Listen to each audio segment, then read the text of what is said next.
O is for openness. Governments across the world are trying to be more open about what they do. And one way in which they can do this is by passing what are called Freedom of Information Acts, which allow the citizens to ask questions and access information about what government does. So we know much more about how MPs have used their expenses, about nuclear convoys, as well as gifts to the Prime Minister. We've also found out a lot more about decision-making processes, such as the war in Iraq and NHS reform. It not only makes government answer more questions, but it also encourages them to publish more information online, which the government is currently doing. Politicians often go off openness. The reason for this is that they don't really like surprises.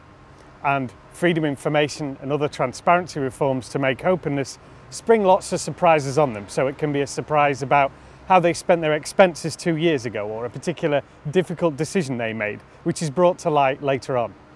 In fact, Tony Blair, who passed the Freedom of Information Act, said that a Freedom of Information Act was a lot like giving a man who was hitting you with a stick a mallet to hit you with instead.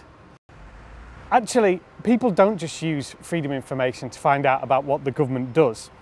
All sorts of people use freedom of information in all sorts of different ways. Businesses use it to find out information of use to them. The public uses it to ask about all sorts of issues.